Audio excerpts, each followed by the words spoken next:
श्री राम चतुष्पचाश सर्ग।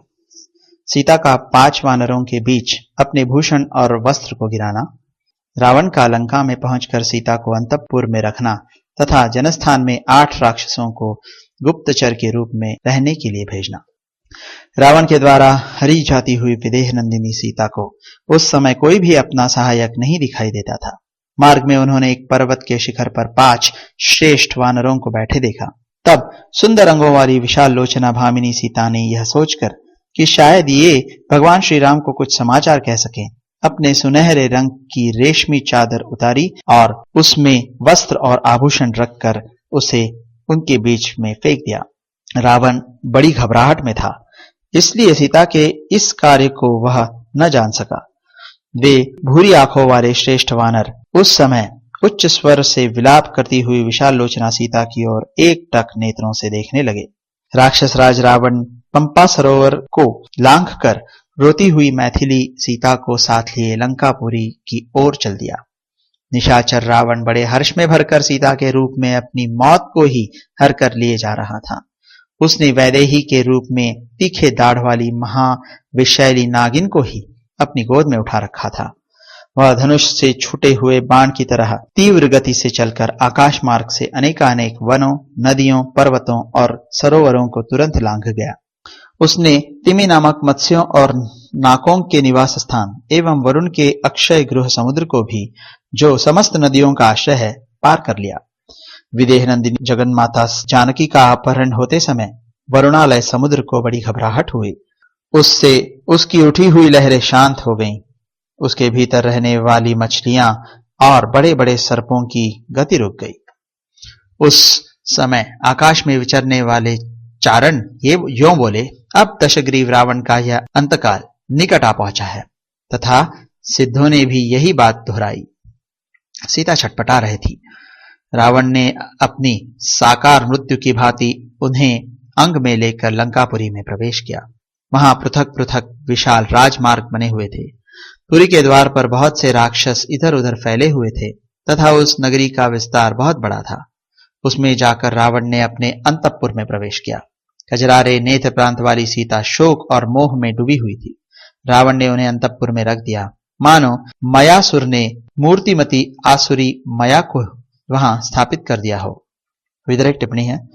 रामायण तिलक नामक व्याख्या के विद्वान लेखक ने यह बताया है कि यहाँ जो सीता की माया से उपमा दी गई है, उसके द्वारा यह अभिप्राय व्यक्त किया गया है कि मायामयी सीता ही लंका में आई थी। मुख्य सीता तो अग्नि में प्रविष्ट हो चुकी थी, इसीलिए रावण इन्हें ला सका। माया रूपिणी होने के कारण ही रावण को इनके स्वरूप का ज्ञान न हो सका। अब आगे। इसके बाद दशग्रीव ने भयंकर आकार वाली पिशाचिनों को बुलाकर कहा, तुम सब सावधानी के साथ सीता की रक्षा करो। कोई भी स्त्री या पुरुष मेरी आज्ञा के बिना सीता को देखने या इनसे मिलने न पाए। उन्हें मोती, मणि, स्वर्ण, वस्त्र और आभूषण आदि जिस जिस वस्तु की इच्छा हो वह तुरंत दी जाए, इसके लिए मेरी खुली आज्ञा है। तुम लोगों में से जो कोई भी जानकर या बिना जाने विदेह कुमारी सीता से कोई अप्रिय बात कहेगी, मैं समझूंगा उससे अपनी जिंदगी प्यारी नहीं है। राक्षसियों को वैसी आज्ञा देकर प्रतापी राक्षस राज अब आगे क्या करना चाहिए यह सोचता हुआ अंतःपुर से बाहर निकला और कच्चे मांस का आहार करने वाले 8 महापराक्रमी राक्षसों से तत्काल मिला। उनसे मिलकर ब्रह्मा जी के वरदान से मोहित हुए महापराक्रमी रावण ने उनके बल और वीर की प्रशंसा करके उनसे इस प्रकार कहा, वीरों, तुम लोग नाना प्रकार के अस्त्र शस्त्र साथ लेकर शीघ्र ही जनस्थान को, जहां पहले खर रहता था, जाओ। वह स्थान इस समय उजाड़ पड़ा है। वहां के सभी राक्षस मार डाले गए हैं। उन सूने जनस्थान में तुम लोग अपने ही बल पौरुष का भरोसा करके भय को दूर हटाकर रहो। मैंने वहां बहुत बड़ी सेना के साथ महापराक्रमी खर और दूषण को बसा रखा था, किंतु वे सब के सब युद्ध में राम के बाणों से मारे गए।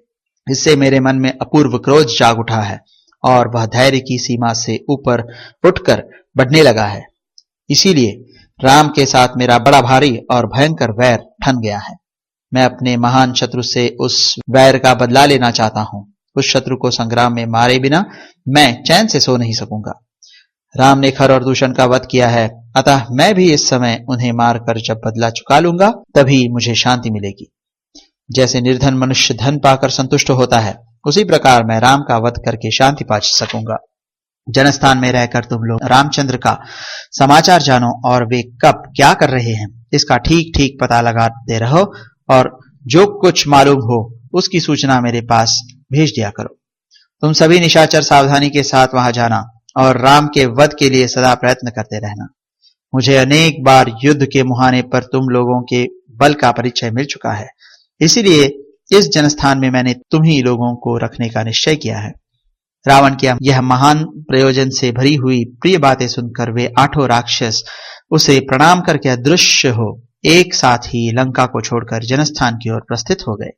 तदनंतर मिथिलेश कुमारी सीता को पाकर उन्हें राक्षसियों की देखरेख में सौंपकर रावण को बड़ा हर्ष हुआ। श्री राम के साथ भारी वैर ठानकर वह राक्षस मोहवश आनंद मानने लगा। इस प्रकार श्री वाल्मीकि निर्मित आर्ष रामायण आदि काव्य के अरण्य कांड में 54वां सर्ग पूरा हुआ।